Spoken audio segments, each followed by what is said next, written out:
Okay, I will do like this the audio because the original audio wasn't great. Uh, this was the what the fuck moment because when I tried to remove the rear rod, I realized that I cannot do it because of the pipes, and I thought that I need to remove the pipes that I just put on to get that axle out. But then on Facebook page for these bikes I realized that I need to remove the shocks. Afterward I saw it on service manual also. The difference is that in service manual you need to put the wheel up, so over the pipe. You remove the axle over the pipe, not under it. Hey ho, let's go.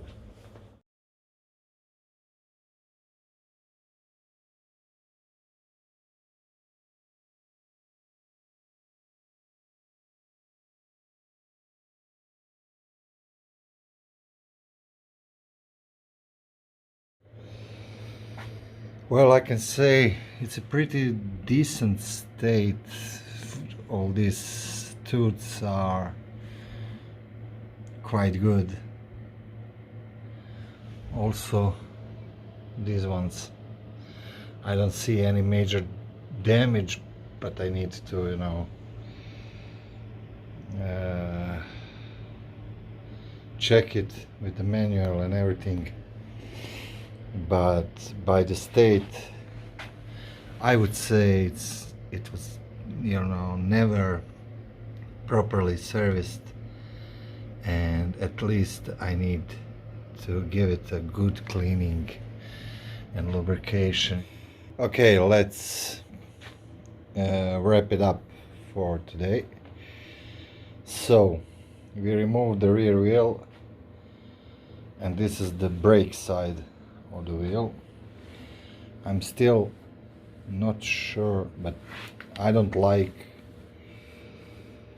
this bearing.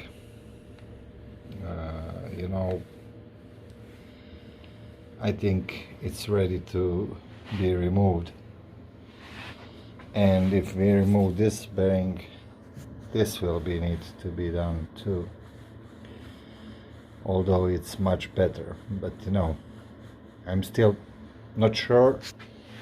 I think I will go with removal, as the wheel part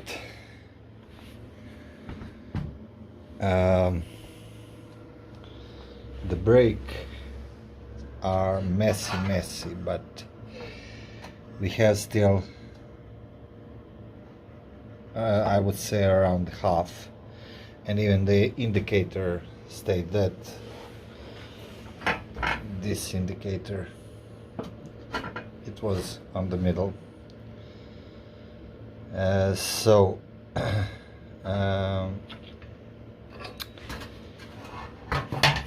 I will remove it, clean everything, get ready, put some grease on parts that need to be greased as per manual. I will remove this part, drive shaft, because I want to grease inside. I can put some grease under this flange here, and if I want to disassembly, I think I need to disassembly whole this worst car. Case scenario, we will clean everything, grease everything, put back in order. In some better scenario, we will change the bearings just to be sure, and the perfect scenario would be if we remove everything and check whole rear end. Let's spend the night with that thought and think about it, and then make a decision. See you guys.